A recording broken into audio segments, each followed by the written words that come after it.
मुद्दा गरम है।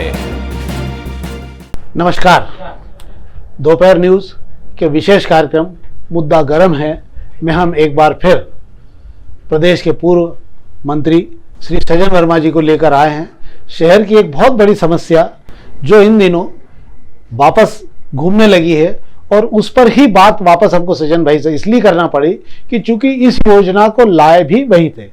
दोपहर न्यूज के विशेष कार्यक्रम में पहले भी उन्होंने एलिवेटेड ब्रिज जो बनना था एबी रोड पर विजयनगर से लेकर एमवाई के वहाँ शिवाजी प्रतिमा तक, उसे लेकर उनके ही कार्यकाल में टेंडर हुए थे। एक साथ दो ब्रिज के टेंडर हुए थे, जिसमें एक जबलपुर का था जो बन के पूरा भी हो गया, दूसरा इंदौर का था जो बनना था। परंतु मुख्यमंत्री ने पिछले दिनों जब ये कहा कि नहीं, इसको हम निरस्त कर रहे हैं और इसलिए कि हम 10 ब्रिज बनाएंगे, बड़ी बात यह हुई कि इस पूरी बात को लेकर शहर की इंदौर उत्थान समिति के 10 माने हुए इंजीनियरों ने एक पूरी रिपोर्ट बनाई और उस रिपोर्ट में उन्होंने ये आग्रह किया कैलाश वर्गीय जी से कि कृपा करके इस योजना को तत्काल निरस्त किया जाए और एलिवेटेड ब्रिज ही बनाया जाए, क्योंकि अगले 50 सालों के लिए एलिवेटेड ब्रिज ही लगेगा।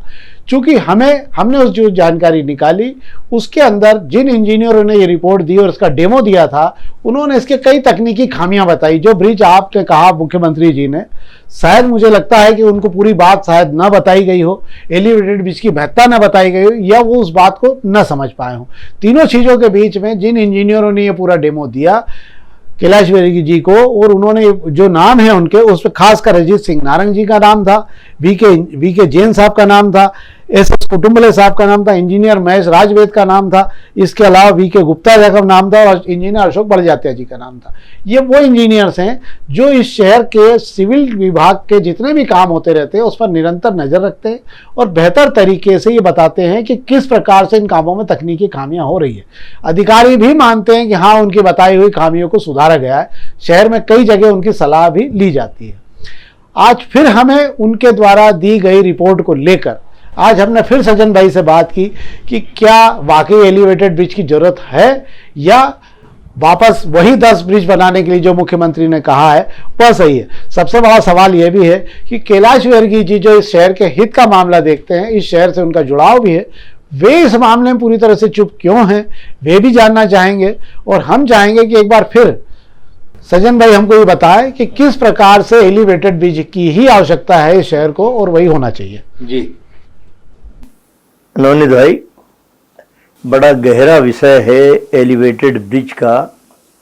इस इंदौर शहर में यातायात का इतना भयानकतम दबाव है कि मैं समझता हूं कि तब इस लेवल के शहरों में कहीं इतना दबाव नहीं होगा। मुझे यदि राज मोहल्ला से मुझे पलासिया आना है, मुझे 50 मिनट लगते हैं।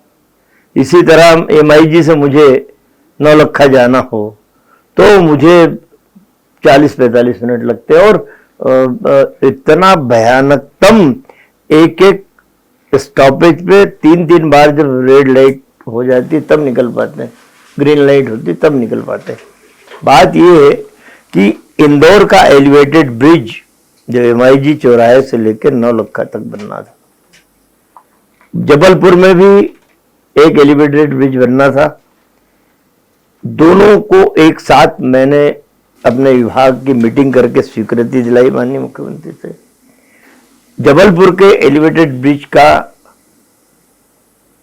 मिस्टर गडकरी जो भूतल परिवहन मंत्री हैं देश के, बड़े समझदार व्यक्ति हैं, उन्होंने और मैंने जाकर उसका भूमि पूजन किया। लेकिन चूंकि यहाँ पे उसके बाद हमारी सरकार चली गई, उस समय एजेंसी फिक्स हुई थी जब हमने टेंडर कराया था और पैसे दिए थे उत्तर प्रदेश सरकार का ब्रिज कारपोरेशन।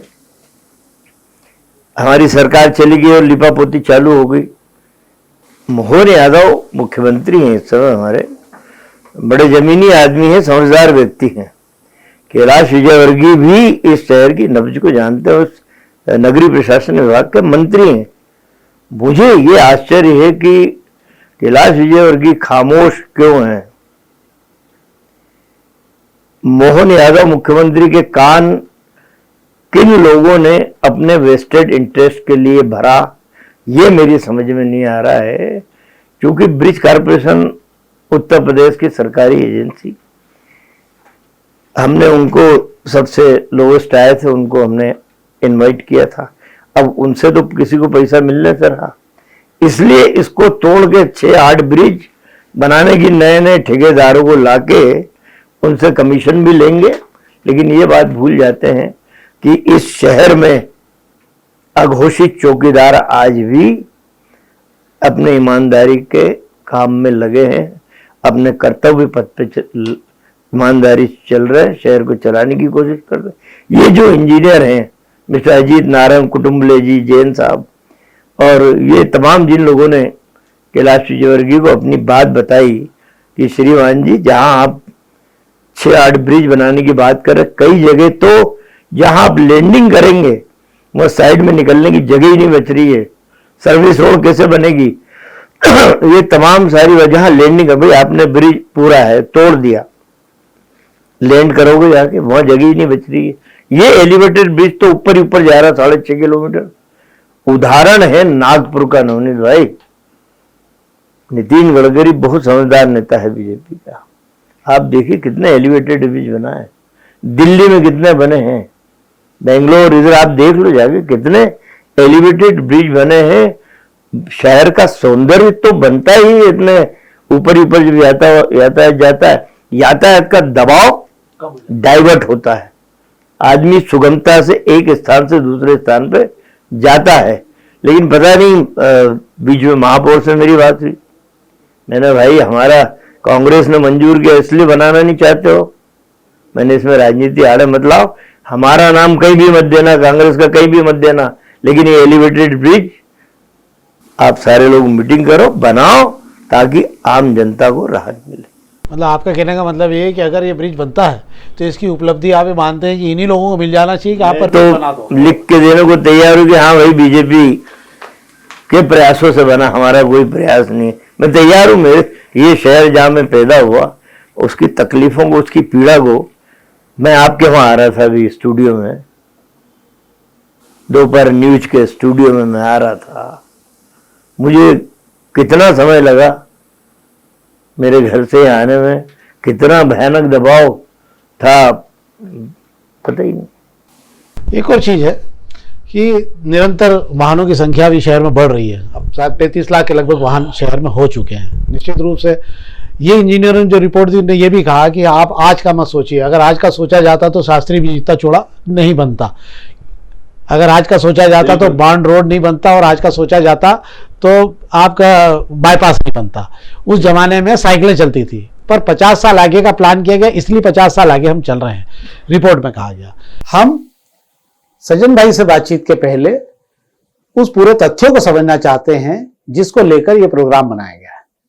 हमारी टीम के संपादक राजेश पिपलोदिया जी ने उन ख्यातनाम इंजीनियरों से सीधी बातचीत की और उन्होंने यह बताया कि एलिवेटेड ब्रिज और नए बनाने वाले ब्रिज के बीच में कितनी तकनीकी खामियां हैं। हम पहले उसे जानते हैं, उसके बाद फिर हम इस कार्यक्रम को आगे बढ़ाते हैं। तो पहले हम चलते हैं राजेश पिपलोदिया जी के पास। नमस्कार, मैं हूं राजेश पिपलोदिया। इस वक्त आप हैं दोपहर न्यूज के साथ। अभी हमारे पास चर्चा के लिए मौजूद हैं माननीय श्री नारंग साहब, और इनसे हम शहर के एक बड़े एलिवेटेड ब्रिज के संबंध में चर्चा कर रहे हैं। नारंग साहब, सबसे पहले तो दोपहर न्यूज में आपका स्वागत है। जो एलिवेटेड ब्रिज की योजना आप लोगों ने बनाई थी और उसे ऊपर तक पहुंचाई थी, क्या कारण रहा कि वो योजना बंद हो गई या निरस्त कर दी गई है, और क्या था पूरा मामला? देखिए, प्रारंभ में यहाँ पर एलिवेटेड ब्रिज ही बनना था, लेकिन इसी बीच अभी पिछले माह घोषणा हुई कि एलिवेटेड ब्रिज बनाने की बजाय यहाँ पर अलग अलग चौराहों पर फ्लाईओवर बनाए जाएंगे, जो 6 संख्या में होते हैं, नवलखा से लेकर LIG चौराहे तक।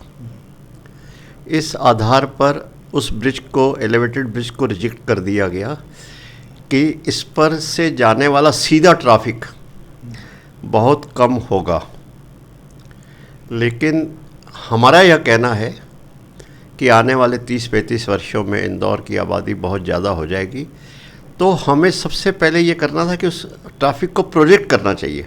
कि कोई भी योजना बनाई जाती है तो 30-35 साल महानगरीय दृष्टिकोण की अवधारणा के अनुसार पहले वाहनों की बढ़ने वाली संख्या गणना की जाती है, उस उसके बाद कोई भी कार्य हाथ में लिया जाता है।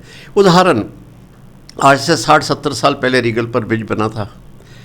उस समय अगर हम उस समय की साइकिलों की संख्या, जबकि दूसरी गाड़ियाँ तो नगण्य के बराबर थी, अगर किया जाए तो शायद 1 लेन का वहाँ पर साइकिल के आने जाने का ब्रिज बनाता है। लेकिन 70 साल बाद भी आज जो है 4 लेन का ब्रिज होने के कारण आज इंदौर की बहुत बड़ी जनसंख्या को वो राहत दे रहा है। इस प्रकार कोई भी कार्य किया जाता है। अभी बम्बई के अंदर नवी मुंबई को जोड़ने हेतु, बॉम्बे से पूना जाने हेतु एक अटल सेतु समुद्र पर बनाया गया। 21,000 करोड़ रुपए लगे हैं, 20 किलोमीटर सीवधी के। जब मैं उससे गुजरा तो मैंने देखा कि अभी उसके पर जाने वाले वाहनों की संख्या बहुत कम है, लेकिन आने वाले 25-30 वर्षों में वह फिर से जो है वह पूर्णतः उपयोगी हो जाएगा।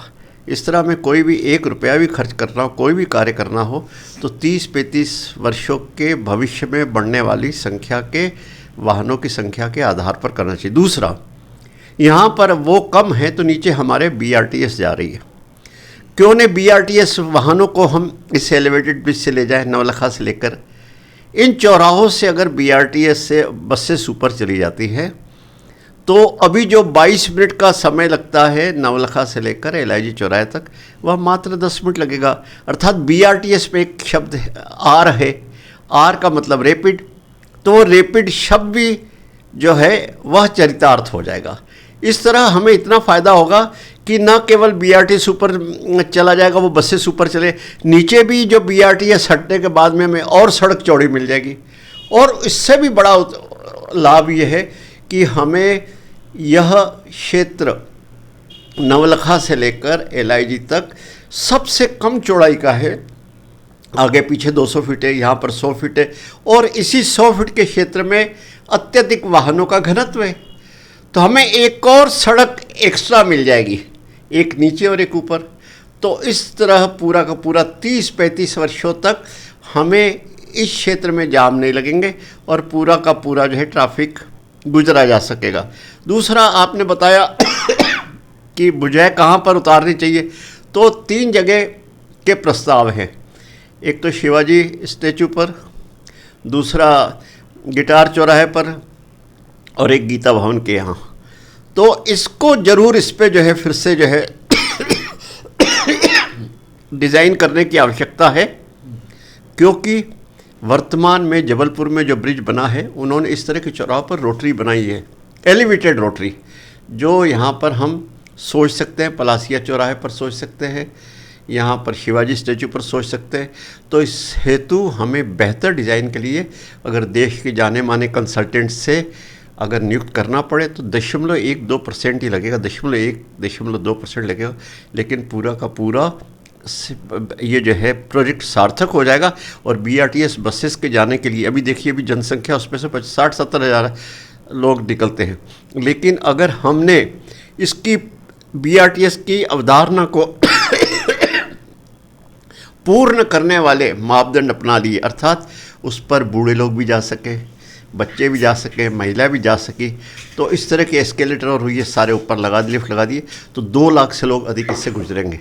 और इस प्रकार ये सारा का सारा शहर आने वाले कल में कभी भी जाम नहीं लगेगा। और जहाँ तक आप BRTS की बात करें तो BRTS नीचे वर्तमान में, तो क्या ये BRTS फिर हटा दिया जाएगा? हाँ, ये नहीं, BRTS की बसेस ऊपर चली जाएगी, नीचे से हट जाएगा। तो हमें पहले ही वहाँ पर PCO जो है वो पहले ही कह रहा है कि जो 2-2 लेन है उसकी जगह हमें 3-3 लेन चाहिए। जैसे BRTS मिलेगा तो 3-3 लेन, और ऊपर से BRTS जल्दी निकल जाएगा, शहर को 2 सड़कें मिल जाएगी साहब, इस छोटे से कम चौड़ाई के क्षेत्र में, एक नीचे एक ऊपर। तो इसी के साथ कुछ एक्सेलेटर या फिर लिफ्ट का, हाँ, एस्केलेटर लिफ्ट लगती है साहब। दुनिया के अंदर अगर आप 300 ये बने हैं BRTS बने, जहाँ सेंटर में प्रोविज़न है, वहाँ सब जगह उस बस स्टॉप पे पहुंचने के लिए एस्केलेटर है, लिफ्ट है, ताकि बूढ़े लोग हैं उनको मिक्स ट्रैफिक बहुत तेज़ जाता है वो पार नहीं करना पड़े, बच्चे हैं, महिला हैं, वो उसके माध्यम से चले जाते हैं, तो लोग इसका अधिक से अधिक उपयोग करेंगे और BRTS देश का पहला सार्थक बनाने वाला इंदौर शहर हो जाएगा। सर, जैसे नौलखा की आपने बात की है, तो नौलखा चौराहे पे 4 चौराहे हैं, उसके पीछे अगर शिवाजी वाटिका की बात करें तो यहाँ करीबन तीनों तरफ देखें तो कम से कम 8 से 10 मार्ग जाते हैं। मैंने इसलिए कहा आपको, इसलिए मैंने कहा यहाँ पर हमें रोटरी, एलिवेटेड रोटरी बनानी पड़ेगी और सब तरफ अपने आप ट्रैफिक बहुत आसान हो जाएगा। और दूसरी ये जो सबसे बड़ी बात है, जो बात हम कर रहे हैं कि अलग अलग चौराहों पर फ्लाईओवर बनाए जाएं, हमारे मुख्यमंत्री जी ने कही है जैसे अलग अलग चौराहों पर अगर ब्रिज बनाने की सोचनी भी नहीं चाहिए, क्योंकि दो तकनीकी दिक्कत आएगी। दो ब्रिज बनाने के लिए उनकी अप्रोचेस ही आपस में नज़दीक आ जाती है। अगर थोड़ी दूरी भी आती है तो ऊँट सरी का पूरा मार्ग बन जाएगा। अतः कम से कम 2 किलोमीटर 3 किलोमीटर का डिस्टेंस होने पर ही एलिवेटेड ब्रिज बनता है, नहीं तो अभी तो हमें स्पेस ही नहीं मिल रही है अप्रोचेस के लिए। देखिए, आप भली नवलखा से लेकर जीपीओ देख ले, जीपीओ से शिवाजी देख ले, शिवाजी से गीता भवन देख ले, गीता भवन से हम आगे जो है पलासिया देख ले, सारी की सारी दूरियां जो है वह सारी की सारी कहीं 700 मीटर, कहीं 800, कहीं 1 किलोमीटर के लगभग है। सर, आपने जैसे अपनी जो रिपोर्ट शासन को भेजी है उसके अंदर आपने इसका पूरा खर्च बताया और कारण बताया कि जो टुकड़ों में बनाएंगे तो उसमें इतनी लागत है और एक साथ बनाएंगे तो उसमें मिनिमम इतनी लागत है, तो उसके विषय में थोड़ा सा देखिए, वो बात अलग है कि हमने लागत भेजी है, इसका लागत से प्रेशर नहीं गिना चाहिए। उसकी उपयोगिता अगर थोड़ा ज़्यादा भी लग जाए, लेकिन सदैव के लिए 30-35 साल के लिए योग्यता।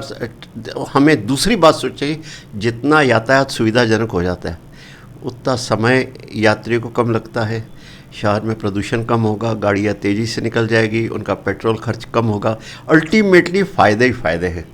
तो थोड़ा बहुत कम ज़्यादा होता है तो उसकी परवाह नहीं करनी चाहिए, क्योंकि अब इंदौर एक देश का जाना माना मेट्रोपॉलिटन शहर बनने वाला है। क्या आपकी इस पूरी योजना को लेकर अभी तक आपने किसी मंत्री या किसी वरिष्ठ अधिकारी किससे चर्चा की, या मुख्यमंत्री? हमने जो है माननीय नगरीय प्रशासन मंत्री जी के समक्ष हमारा पूरा का पूरा प्रोजेक्ट रख दिया गया है। अभी रेसिडेंसी पर हमारे इंदौर उत्थान अभियान के 70 लोग करीब उपस्थित थे, अध्ययन दल द्वारा प्रस्तुत किया गया और सारे फैक्ट्स फिगर उनके साथ रख दिए। और इसी तरह एक पत्र की प्रतिलिपि माननीय कमिश्नर दीपक सिंह जी, कलेक्टर आशीष सिंह जी, इनको भी दे दी गई है, शंकर लालवानी जी को भी दे दी गई, सांसद महोदय को भी दे दी गई और वहाँ पर भी भेजी गई भोपाल में प्रमुख सचिव जी के पास।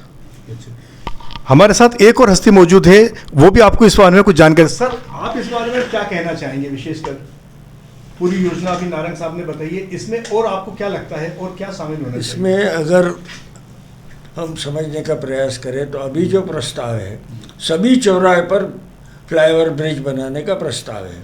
अब हम एक सिरे से अगर शुरू करें, LIG तिराहा, उसके बाद इंडस्ट्री हाउस का तिराहा, उसके बाद ग्रेटर कैलाश का तिराहा, उसके बाद पलासिया का चौराहा, उसके आगे गीता भवन का चौराहा, अगर इन सब के ऊपर आप फ्लाईओवर बनाने की बात कर रहे हैं, कोई भी एक जो फ्लाईओवर बनता है, जो उसके चढ़ाई के लिए स्लोप देना पड़ता है और उतारने के लिए स्लोप देना पड़ता है और बीच का हॉरिजॉन्टल पोर्शन होता है, ये तीनों मिला के लगभग एक फ्लाईओवर की दूरी 800 मीटर के आसपास आती है, थोड़ा बहुत कम ज़्यादा हो सकता है। तो 800 मीटर का फ्लाईओवर अगर हम बना रहे हैं तो आप सोचिए कि LIG से लेके इंडस्ट्री हाउस, इंडस्ट्री हाउस से लेके गिटार चौराहा से न्यू पलासिया गीता भवन, ये सबके स्लोप एक दूसरे में मर्ज हो जाएंगे और ऐसा लगेगा जैसे ऊँट की पीठ के ऊपर चल रहा है और फिर साइड में निकलने की जगह ही नहीं बचेगी। और जब आप ये बनाएंगे तो बचा हुआ रोड का है, फिर अगर किसी को मान लो LIG तरफ से आके ग्रेटर कैलाश वाले रोड पे जाना है तो साइड लेन से निकलेगा, साइड लेन के लिए विड्थ कहाँ बचती है फिर? तो ये जो प्रस्ताव दिया गया है ये पूर्णतः उचित नहीं है। जैसा कि नारंग साहब ने कहा कि अगर एक एलिवेटेड ब्रिज पूरा बनता है और उससे BRTS और आवश्यक अन्य इमरजेंसी वाहन उसके ऊपर से अगर जाते हैं तो नीचे हमें जो अवेलेबल चौड़ी रोड है वो उपलब्ध होगी और उससे ट्रैफिक को सुविधा होगी, दुगना फायदा होगा शहर को। शहर की इन हस्तियों ने निश्चित तौर पर आने वाले शहर के भविष्य की कल्पना की है कि शहर में 35 से 40 साल बाद क्या स्थिति उत्पन्न होने वाली। अभी वर्तमान में यातायात की जो दिक्कतें हैं हमारे सामने आ ही रही है और भी अगर हमें लगेगा तो समय समय पर नारंग जी का सहयोग लेंगे और इनसे चर्चा जारी रहेगी। फिलहाल हम हमारी चर्चा को विराम देते हैं। मैं कैमरा पर्सन स्वदेश गौर के साथ राजेश पिपलोदिया। पर दूसरी ओर ये हो रहा है कि क्या उत्तर प्रदेश सरकार की इस एजेंसी पर भी भरोसा नहीं था कि शायद ये सरकारी एजेंसी है तो ये जो है देखिए, ईमानदारी से काम इन्होंने कर भाई, देगी। मैं तो बता दिया आपको कि वहाँ कोई रिश्वत मिलना नहीं थी, कमीशन मिलना नहीं था। उत्तर प्रदेश सरकार का एक उपक्रम है ब्रिज कारपोरेशन, वहाँ मिलना नहीं था। इतना बड़ा टेंडर, तमाम करोड़ों रुपए की बंटवारा जो आजकल मध्य प्रदेश से लेके इंदौर नगर निगम के हालात आप देख रहे हो, 2.5-5 करोड़ की सड़क कागज पे ही बन गई, 2 बार बिल पेमेंट हो गए। तो ये स्थिति, आप कम वाहन बता रहे हो इंदौर में, और भी ज़्यादा वाहन है इंदौर में। मेरा ये कहना कि मेरा शहर, मैं यहाँ पैदा हुआ, मैं यहाँ के उन तमाम वरिष्ठ जनों को जानता हूँ जिन्होंने अपने इंजीनियरिंग के कमाल से इस मध्य प्रदेश के नाम को रोशन किया है। आप उनकी साख पे क्यों बट्टा लगा रहे हो? क्या मध्य प्रदेश जो डीपीआर बनाई है वो तो मैंने अपने मध्य प्रदेश के इंजीनियरों से बनाई, आप उन पे प्रश्न चिन्ह खड़ा कर रहे हो कि गलत डीपीआर बनी। मेरा ये कहना है कि जो व्यक्ति अपने प्रदेश के इंजीनियरों पे भरोसा नहीं कर रहे हैं तो इनको तो मंत्री पद पे ही नहीं रहना चाहिए। एक और चीज़ है इसके अंदर, आपने भी जब इस एलिवेटेड ब्रिज का किया होगा तो इसकी फिजिबिलिटी तो आपके समय में भी चेक हुई होगी ना? निश्चित रूप से उस समय देखिए, मेरे पैर का ऑपरेशन हुआ था और मैं इत्तेफाक से एबी रोड के एक होटल में एक कमरा लेके उस समय इसलिए रहना पड़ा कि डॉक्टर वहीं हॉस्पिटल पास में था और वहीं से देख रेख होती थी। मैंने इंजीनियरों को जब इसका सर्वे चल रहा था, एबी रोड पे ही होटल है, सर्वे चल रहा है, मैं वहाँ से देखता था, इंजीनियर को बुला के रिपोर्ट लेता था। इंजीनियर घंटों, कई दिन लगे रहे, उसकी फिजिबिलिटी और ये वो सारा, कितने वाहन निकल, सारी चीज़ उन्होंने बहुत टेक्निकल ढंग से अध्ययन करके, मतलब उन्होंने 20 दिन में समझता हूँ कि भोपाल से अधिकारी आके और दूसरे इंजीनियर, उन्होंने रिपोर्ट तैयार करके मुझे दी थी। तब मैंने माननीय मुख्यमंत्री कमलनाथ जी से अप्रूव कराया। जबलपुर का बन गया, इंदौर का इसलिए नहीं बन रहा है कि यहाँ का नेतृत्व सिर्फ अपना भला सोचता है। जबलपुर में शायद ऐसा नहीं था, वहाँ सारे लोगों ने मिल के उस ब्रिज को बनाने में अपनी भूमिका निभाई। आप जब गडकरी जी के पास भी इस योजना को लेकर गए थे, आप जब लेके गए थे, उन्होंने भी इस एलिवेटेड ब्रिज की प्रशंसा की थी इंदौर को लेकर। मैं तो उस आदमी के दिमाग की तारीफ करता हूँ। नितिन गडकरी तो प्रधानमंत्री मटेरियल है, गलत नहीं बोल रहा हूँ। मैं जितने प्रोजेक्ट मध्य प्रदेश के लेके गया था, उसमें जबलपुर का भी तो और बहुत सारे थे, ये दो ही नहीं बहुत थे। मुश्किल से 6 या 7 मिनट में सारी रिपोर्ट उन्होंने एक एक उसकी एक सरसरी नज़र मारी, बोले वेरी गुड, बहुत बढ़िया। बोले सेक्रेटरी वगैरह को बुला के हाथ के हाथ ये सारे प्रोजेक्ट बिल्कुल अप्रूव करके 3 दिन में इनको चिट्ठी भेज दो और फ़ोन पे बता दो। और बोले एक और था इसमें, एक नया रोड निकल रहा है इंदौर से भोपाल, हमने उसको 4 लेन,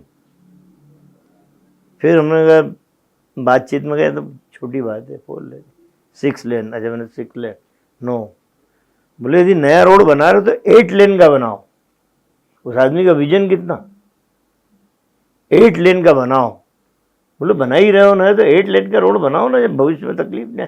वही बात जो इंदौर के संदर्भ में नवनीत भाई आपने कही, आज रिंग रोड बना, बाईपास बना, रिंग रोड की हालत तो देख लो आप। एक ज़माने में आप और हम इसी जेल रोड पे, जिस जगह हम बैठे हैं, जेल रोड की जो हालत होती थी, आज वो रिंग रोड और बाईपास की हालत है। तो इसलिए मेरा यह कहना है कि आप राजनीति के इन दांव पेचों से अलग हटके इस एलिवेटेड ब्रिज को बनने दो। भाजपा के उन तमाम नेताओं से मैं कहता हूँ, मोहन यादव से कहता हूँ, कैलाश विजयवर्गीय से कहता हूँ, बनने दो यार, और बनाना यहाँ तुम्हारी इच्छा हो, बाद में ये तो बन जाए।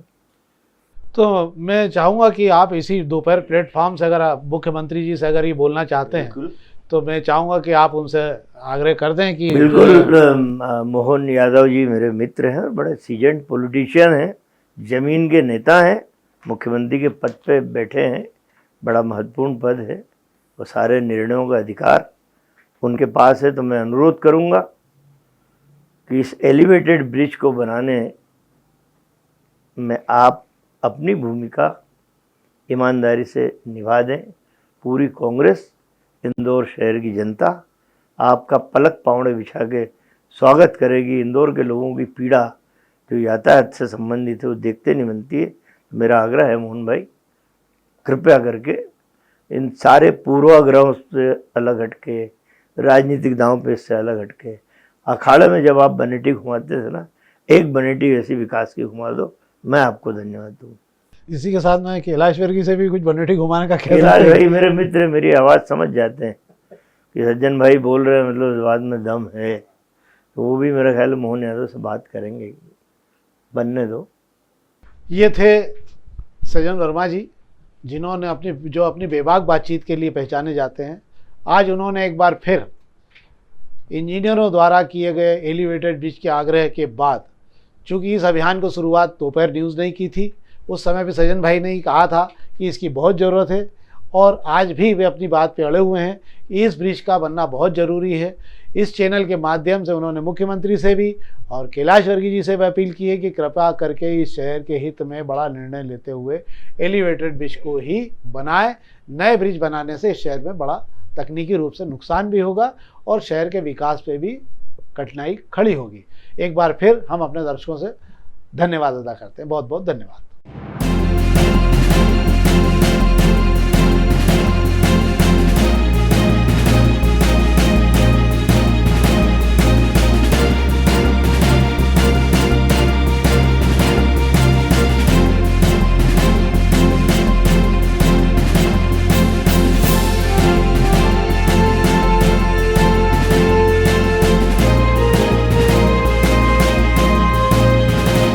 मुद्दा गरम है।